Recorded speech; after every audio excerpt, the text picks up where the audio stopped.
अम्मे नारायणा देवी नारायणा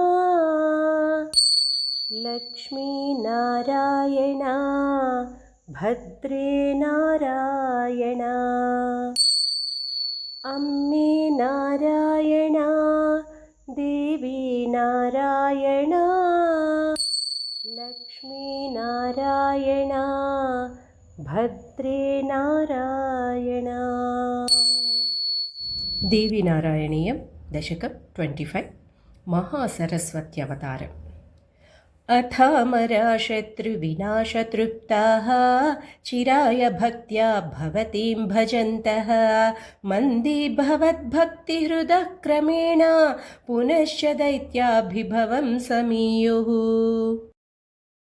शुम्भो निशुम्भश्च सहोदरौ स्वैः प्रसादितात् पद्मभवात् तपोभिः स्त्रीमात्रवध्यत्वमवाप्य देवान् जित्वा रणे द्यूषतुरैन्द्रलोकम्। भ्रष्टश्रियस्ते तु गुरूपदेशात् हिमाद्रिमाप्तानुनुवोऽसुरास्त्वां तेषां पुरश्चाद्रिसुता विरासीत् स्नातुं गता सा किल देवनद्याम्।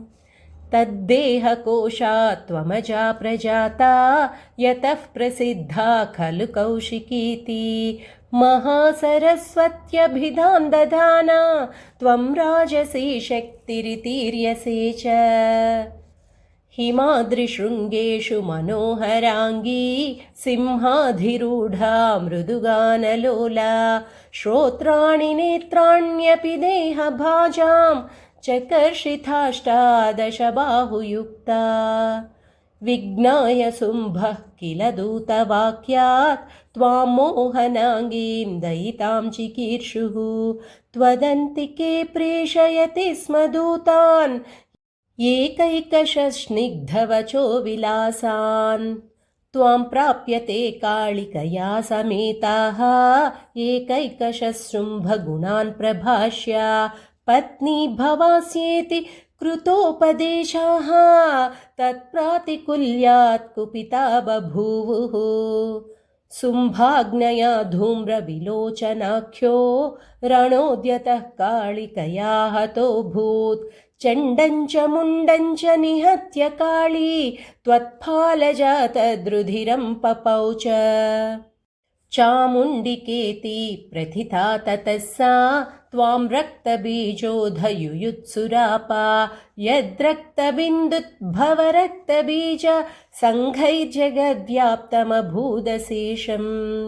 ब्रह्मेन्द्रपाशादिकदेवशक्ती कोट्योरणं चक्रुररातिसङ्घैः तत्सङ्गरं वर्णयितुं न शक्तः सहस्रजिह्वोऽपि पुनः किमन्ये।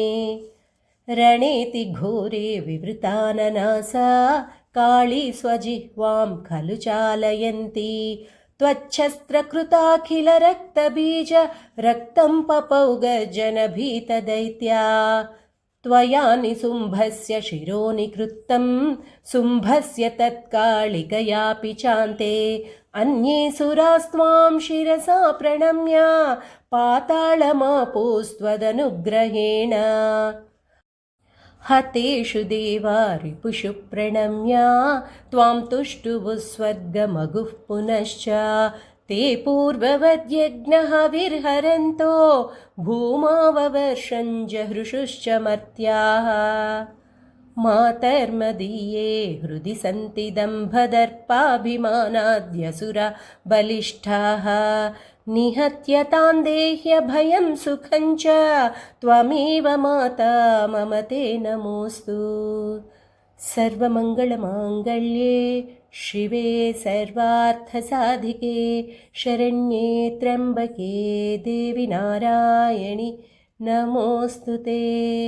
जय आदिपराशक्ति की जय।